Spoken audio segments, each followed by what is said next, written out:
Okay, PBA update mga katropa. NTNT update. Good news sa TNT tropang 5G mga katropa ha. Pag-usapan natin. Yan, Bulbul. Arrival na sa Manila. Oh, sinalubong na ni Coach Jolas Lastimosa mga katropa ha. Oh, pag-usapan natin yan. Grabe. Nakaka-excite manood ng PBA ngayon mga katropa. Kasi si Bulbul nandito na sa TNT tropang 5G. So grabe, napakalakas ng TNT tropang 5G ngayon mga katropa ha. So, kala ko hindi matuloy ito kasi tahimik eh. Kala ko talaga. So, pag-usapan natin yan pagkatapos nito. Let's go!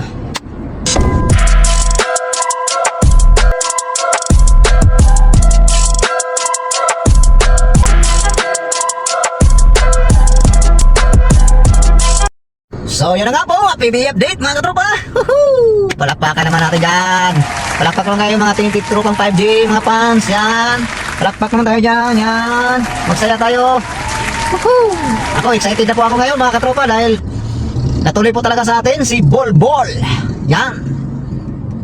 Bulbul po free! Bang! Bulbul Islam Dunk! Yon! Pag-usapan po natin mga katropa, mga kaigsunan, mga kabady, mga kakumpare, mga kagimik. Yan. Pag-usapan po natin si Bulbul. Yan. So, yun nga po, wag na po natin patagalin to. Sa tagal-tagal man ng panahon, sa tagal-tagal man ng hinintay, natuloy pa rin ang ating import na si Bulbul. New import ng Commissioner's Cup. Si Bulbul po, NBA player, veteran, 26 years old, 7'3" ang height. Yan. Mahaba ang mga galamay, haba ng mga paa. Mabilis, athletic. May dribble, may dribbling, may tira sa labas. Wala raon po ang player rito, so ano pa? Ano pang hanapin natin dito? So, grabe no?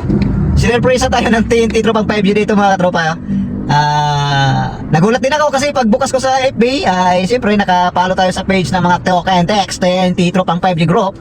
So, nakita kagad natin yung mga iba nating mga katropa na nag-post sila sa Facebook. So, yun, gumawa din kagad ako ng content para sa ating mga PBA fans at sa ating, especially sa ating mga subscribers dyan at sa mga TNT fans dyan. Para po sa updated ng ating new import PBA Commissioner's Cup, si Bulbul.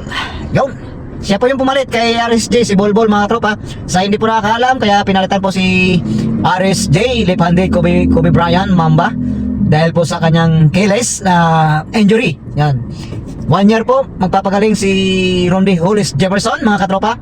Kaya itong si NBA veterans na matangkad, 7'3" ang height na si Bulbul, siya po ang ipinalit kay Jefferson. Kasi tayo po ang Commissioner's Cup defending champion dyan mga katropa. Kaya kailangan malakas. Kasi defending champion tayo, mahirap naman na bigla tayong malaglag agad. Dahil defending champion, nakakahiya naman po yun kay RSJ, Joe Hollis Jefferson, na malaglag agad tayo. So ang pinalit po ay mas matindi. Bakit? Mas matindi kasi po, legit po talaga na NBA player yan. 6 years naglaro yan sa NBA. Denver, saan pa ba? Phoenix Suns, at saan pa ba? 3 team yata ang pinaglaro nito. Houston Rockets. Make sure kung natatandaan nyo mga katropa kung saan to naglaro sa NBA, si Bulbul. So, yun, grabe. Parang batid ko na ang championship muli ng TNT tropang 5G. Kasi mantakin mo, healthy lahat ng TNT tropang 5G. Si Jason Castro po ay maglalaro na po. Nag-iensayo na po si Castro. Yan po yung pagbabalik ni Castro ngayong PBA Commissioner's Cup. Yan, binalita na po yan, Jason Castro Doubler. So, mantakin mo, may Bulbul, may Pugoy, may Jason Castro. So, grabe, napakalakas yan.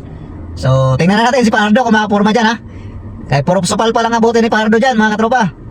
So, pati nga si Coaching na natataranta na rin, napapadasal na si Coaching pagka natuloy daw si Bulbul sa Talk and Text tropang 5G. Yan. So, yun, sa mga TNT fans dyan, alam ko na excited na kayo. Lalo na ako, mga katropa, excited na po ako sa ating TNT team, TNT tropang 5G, na panoorin ulit. Dahil alam natin na napakalakas din ng mga ibang teams ngayon, na malaki din ng mga import nila. So, si Brownlee lang po ang pinakamaliit na nila import ngayon. 6'6" lang si Brownlee. So, ang kalakihan ngayon 7'3" footer pababa hanggang 6'9". Yan, grabe. Excited na ba kayo lahat dyan? So, kung excited na kayo mga katropa, so, pa-like and share na rin po ng ating YouTube video. Ating video ngayon at pa-like and share and pa-subscribe na rin po kung hindi pa po naka-subscribe dyan. Yan. Yan, sa mga haters ng TNT Tropang 5J. Yan. Kung hindi pa kayo nakapag-subscribe, mag-subscribe na kayo. Para i-bash nyo ako lagi. Pag nag-upload ako, sige. Sige na nga, sige nga. Oo, ikaw, huwag ka nang lingon-lingon. Ikaw yung tinutukoy ko. Mag-subscribe ka na dyan. Puro ka lang panood. Wala kang subscribe. Tapos pa-like na lang. Pa-like na rin. Like and share mga katropa, mga tintipans dyan para dumami tayo. Pasensya na po kayo. Dahil ngayon lang po tayo ulit nakapag-upload. Dahil po sa... mayroon po akong nasikaso. Nanganak po si Mrs. So, maraming salamat sa Diyos dahil nakaraos po si Mrs. na maayos sa aming baby boy. Yan. So, maraming salamat po sa inyong panonood mga katropa. Sa walang sawang pagsuporta. So, yun na po ang update natin sa kay Bolbol ha. Legit na yan. Ha? Si Bolbol nasa Pilipinas na po. Sinundo na po nila Coach Reyes, nila Jojo Lastimosa sa airport, Philippines. Yan. Kanina po yan. Kanina na po yan ng gano'n. So, grabe. Ganda panoorin ng PBA nito. Biglang lakas ang PBA nito. Sigurado daming may interest na manonood nito ng live kasi siyempre NBA caliber yan eh, si Bolbol. So, yun lang po at maraming salamat sa inyong panonood and God bless all. Mag-ingat po tayong lahat and bye-bye.